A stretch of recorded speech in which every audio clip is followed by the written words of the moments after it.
Aimer quelqu'un de tout ton cœur et découvrir un jour qu'il te ment depuis le début. C'est une douleur qu'un conseil ne peut guérir. Je t'explique. Cette douleur, il faut vraiment la vivre pour mieux le comprendre. Quand tu apprends que tout était faux depuis le premier jour, ton cerveau part direct en vrille. Tu repenses à ce resto, à ce bisou sous la pluie, à cette promesse sur l'oreiller. Tu te demandes, c'était vrai ou c'était du cinéma? L'acteur Denzel Washington disait, ne retiens pas une personne qui veut partir. Ta destinée n'est jamais liée à quelqu'un qui te quitte. Mais là, c'est pire. Ce n'est pas juste quelqu'un qui part, c'est quelqu'un qui n'a jamais été là. En vrai dire, tu n'es pas en train de perdre une relation, tu es en train de réaliser que tu as vécu dans un film dont tu étais la seule personne à ne pas avoir le scénario.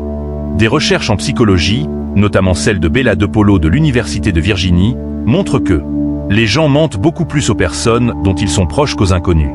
Pourquoi? Parce que l'enjeu est plus grand. Environ 10% des couples traversent ce qu'on appelle une trahison fondamentale.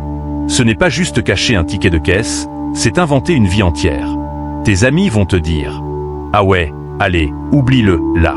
Le temps guérit tout, ne t'inquiète pas. » Mais le temps ne guérit rien si tu ne répares pas l'image que tu as de toi-même.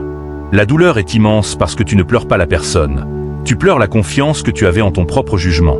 Tu te dis « Comment j'ai pu être aussi aveugle ?» Robin Williams décède. Je pensais que la pire chose dans la vie était de finir seul.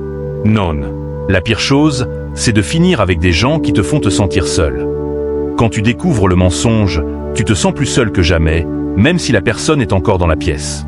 Comment faire pour t'en sortir? 1. Arrête de chercher le pourquoi. Tu ne comprendras jamais pourquoi un menteur ment. C'est comme essayer de parler français à un chat. Il n'a pas la même logique que toi. 2. Accepte que c'était une fiction. Regarde la relation pour ce qu'elle était, une expérience. Tu as aimé sincèrement, et ça, c'est ta force. Le fait qu'il ou elle ait menti ne diminue pas la valeur de ton amour. Toi, tu étais vrai et c'est le plus important. 3. Reprends ton pouvoir. La personne t'a volé ton passé, ne lui donne pas ton futur. En gros, le mensonge, c'est comme un incendie. Ça brûle tout sur son passage. Mais après le feu, la terre est hyper fertile. Tu vas te reconstruire, mais cette fois, les fondations seront en béton, pas en carton. Comme disait Marilyn Monroe, parfois, de bonnes choses s'effondrent pour que de meilleures puissent arriver. Pour l'instant, ça fait mal, c'est normal. Pleure. Crie. Casse des assiettes s'il le faut. Mais n'oublie jamais ça.